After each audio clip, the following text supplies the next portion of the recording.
Hey people, I'm gonna go ahead and get on today, Saturday. Oftentimes I won't. I'll take the weekend off, but Saturday, November 2nd. Cheers.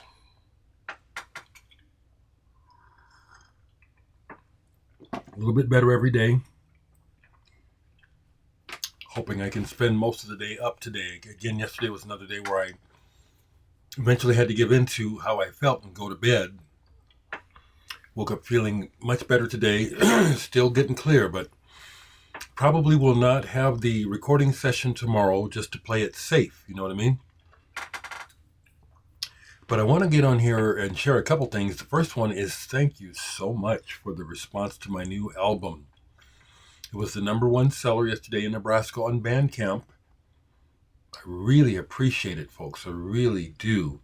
Um, Good numbers. Really, thank you so much. And as often happens when I put out a record or a recording, even though I review it before you have to get it ready to master. When it's out, then I kind of don't listen anymore. Isn't that kind of how most people are with their records? So after getting so many purchases yesterday, I called it up to listen, and a couple of folks correctly identified this song where I'm playing bass. And unlike D, the digital release before it, the D release, I just put them on in the order that they were alphabetically as I chose them. But Inner Image, I sequenced it, I programmed it, and turned out it's a good one. I did good. I have to like my own music. I can't put it out. Fooling anyone, it's for me number one. So thank you so much for listening. And I appreciate the comments, the feedback on the, and I probably would not probably, but I plan to go ahead and put more of the tracks up on my channel here. You can listen to the album on Bandcamp, but this makes it easy too. I appreciate some of these comments. Murphy says, the world as it should be. Humanity with empathy. Excellent, Dereck. Just excellent. Thank you. Thank you. And someone got turned on to turning shrines and turned me onto this other thing. I might actually already know it. I have to look it up, though. Thank you. Someone said that it kind of reminds, the track Childhood reminds them of Twin Peaks. Cool. I never watched that show. Someone else said it reminded them of Kubrick. I've never heard any Kubrick that sounds like that, but thank you. Another person said, incredible. Long-time admirer of what you did with RAF. This is serene and a little unsettling. Yes. So the story behind this song, Childhood, I've told it before, but Nick and Kat are good friends of mine, and Nick and I are very close. Almost, for a while, it was almost like there's almost a father-son dynamic because of the difference in age when I met him and our relationship. So when he and Kat had the baby was born on my brother Patrick's birthday. Beautiful. When I met her, about less than 6 months old, I love life. I love people. I love children. As even though I just kids get on my nerves. Okay, I'm the sort of person who likes to play around children. Then I get them wound up, and then it's like, oh shit, get these brats the hell away from me. Anyway, the song Childhood was inspired by her, literally. The tenderness, the beauty, but also looking ahead at what life will bring this child, what they'll have to endure.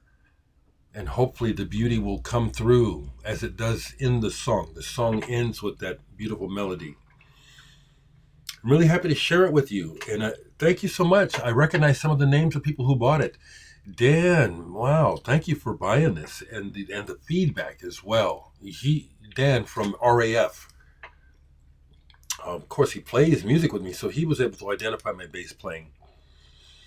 I love how Dan was saying that he just always sees me as a punk rocker. Well, that's a big part of my identity, but as you can hear in the music, the punk rock aspect is just one part of me. The deeper side of me is the one where the beauty and the compassion and empathy come from. Frankly, I have several more compositions and recordings in that ilk that I have not released. A couple that I'm saving for the next vinyl release, as well as there's a couple that for Muse 2, when I played them for Cubby in particular, he was blown away. He says, "How do you do this?" Because the chord, it's so obviously not blues and folk oriented the way that I write. And so it throws people for a loop when they say, "Ooh, how'd you come up with that?" I love it.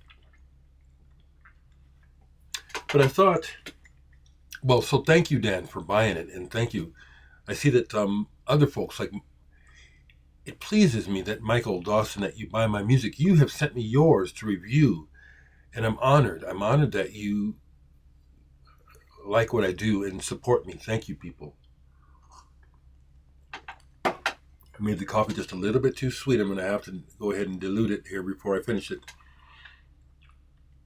So the other thing I want to share is I finally heard the whole new Cure album, and it's an honest album. Robert is, that's what I like about him. It's like he's not going to try to paint you a pretty picture when he's not feeling it. There was a 3-hour broadcast yesterday, a 3-hour concert of The Cure yesterday. I watched the whole thing. I admire the band The Cure. They are a great band. And by the time they got to the third hour of the show, if you haven't seen it, I'm trying to call it up here. Well worth it. It's like they start off like they're supposed to. Songs of the Lost World. They start off playing the new album. I just pulled it up here, and I love how they end it. What I also loved is how, as the concert goes, you see just how good of a band The Cure are. The way they play together, the way that they play with Robert's music. The on stage, the bass player who looks like a hunchback or something. Interesting guy. There's an interesting dynamic there. By the end of the show, they were on fire. Fantastic band. I love how they end with Boys Don't Cry. But when they play A Forest, which is one of my favorite songs by them, it's like, fuck, I thought this was visionary. When it came out, it was nothing like it. Punk, post-punk, but visionary. I wouldn't even call prog, just really good. So I have no intention of buying the new Cure album. I'll say it since people are doing it. If someone wants me to have it, send it to me. I'll graciously accept it. But I haven't been to the record store for weeks, and those Peter Gabriel remasters on colored vinyl came out yesterday. I love those. I need to stay out of the store this weekend. I'm just talking to my neighbor about work on the house and the sidewalk. I finally got the bill for it. Thankfully, I can afford it. Okay, I was concerned it was going to be thousands. It was less. But I still need to mind my P's and Q's financially so I can take care of my primary responsibility besides my health, my home. I thought I was out in the other room, and just to show, I don't have a lot of punk rock records anymore. I used to have a punk collection, and I sold it. I had one of those Misfit singles that goes for $1,000 now. I can't remember it, and I had a yellow cover. Dan was a guest on my channel years ago showing his Misfits collection. I had one of those. But what I still have that can definitely be called punk, Bad Brains, Eye Against Eye. If you don't know this album, if you don't know this band, you are missing out. You need to know about the fucking Bad Brains. had the great pleasure of seeing them once. They came to Omaha. They played so hard, they broke the stage apart. Of course, whoever put the stage together, they didn't do it professionally. It was, kind of thrown together. And anyway, they were incendiary. And my friend Rich Mattson, who unfortunately passed away a couple years ago, but my ex-bandmate, I just missed out. They needed a weed connection in Omaha, and it turned out it was my friend Rich. I didn't find out till after the show, so I missed a great opportunity to smoke with Bad Brains. Damn it! But my friend did. He got the weed for him, and I know that he did good by them. They were happy with the weed. Here, Quickness. This is still good. Eye Against Eye is a brain burner. And then I didn't have this at first, but I finally got it. Bad Brains.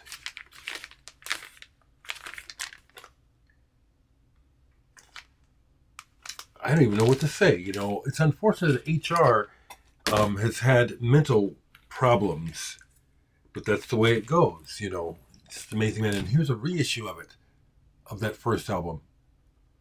I like the way that they do the Blue Note pastiche, Punk Note. And then here's a reissue of their album Rock for Light. I might have to put some of this on today.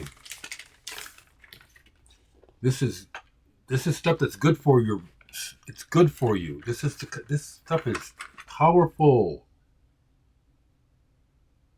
These guys showed the power of music to unite people, to get past color, differences in social status, what part of town you live in, and all that bullshit.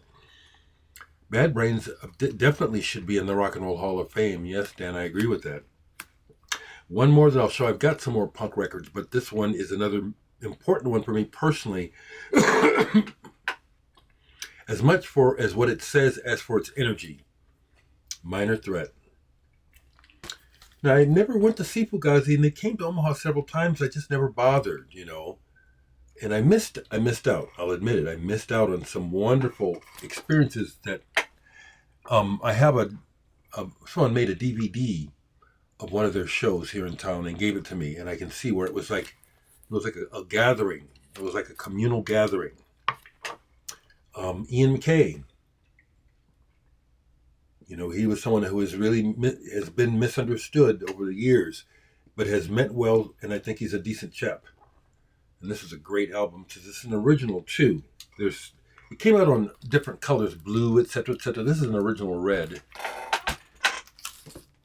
And to finish up on music, the only thing that I played yesterday that I can show you, because I was in bed, and did the thing where I would put on something unknown. I didn't bring the CDs in, but a couple real clunkers for trying to go to sleep. But the Chaka Khan that I showed not long ago ended up being one. And I just I love Chaka Khan. It was fantastic, It was a fantastic listen. But the only record I played was this band, progressive rock, Kino, Picture. Chris Maitland, who was the original drummer for Porcupine Tree, ended up in this band afterwards with John Mitchell, John Beck, Pete Trobus. I think this is a killer progressive rock album. And in my opinion, Chris Maitland plays the drums with soul and power and passion. I like Gavin Harrison, but I like Chris Maitland better for his passion. He makes these songs by the way that he responds. It's, it's like he just raises the bar. It's like he's not just playing the parts, he's interpreting the music, and he's kicking it in the ass. This is just a wonderful album. I haven't played it since, I don't know how long ago it was. I'm bad with time. An ex-girlfriend good friend of mine, when I found out that she passed away, Wanda, um, really hit me hard because she was a genuine friend and an ex-lover. And I liked her husband, this Native American artist. I forget his name right now. And I ended up becoming friends with her daughter. Not even we found out later, you're Wanda's daughter. Holy shit! She was coming to the RAF shows. Can't remember her name. You probably know her too, Dan, if you see this. But that was the last time I played this album, and I just cried and cried and cried. Not the whole album, but a couple songs on here. Letting Go was one. Okay. All You See. This is an excellent album. I love that cover too. So that was the only vinyl that got played yesterday.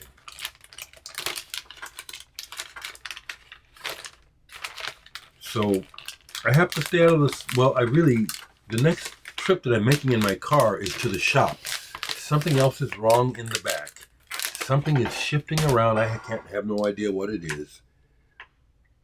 I have a feeling it's going to be expensive, but I have to have the car.